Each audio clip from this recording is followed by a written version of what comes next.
Yeah, So and you know what, man? I mean, this gets to, I think, a bigger question that we all have to ask, which is like there's like definitions of success, right?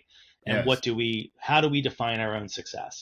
If it's putting out something that's wholly you Yeah. and people find it and they resonate with it, well, then they're resonating with you, and that's a fantastic definition of success in my book. So I think that's really what it comes down to. After a decade of writing for comics and doing some screenwriting, I wanted, not only did I wanted to bite off the novel, but I was hoping that the audience that I had grown over time would kind of find the novels, and then I could use that as a springboard.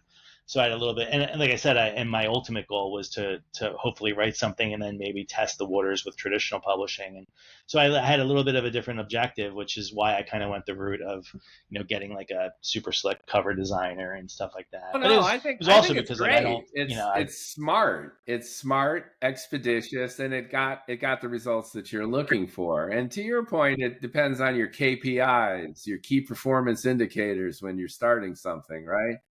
So for me, it was all about yeah, for sure. self-expression and realizing my dream of writing the book I always wanted to read.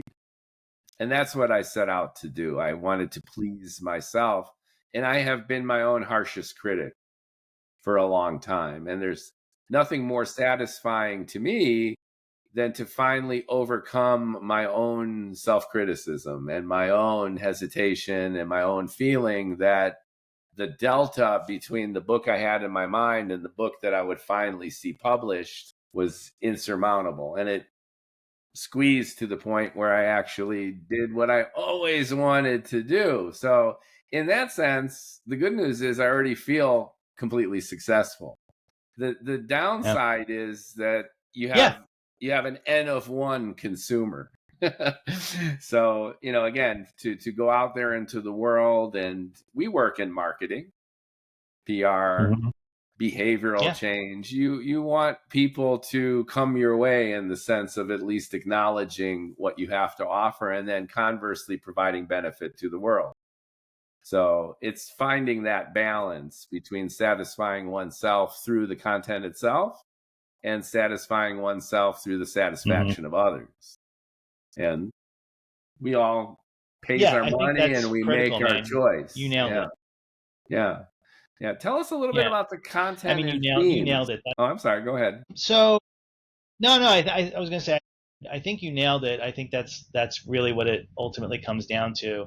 If you're not writing for yourself, that's the first. Like for me, that my first novel was for me. I mean, it's wasn't dedicated to me, but perhaps it should have been, because it was for me. It was me. It was exercising this demon that had hung over my life of wanting to write a novel.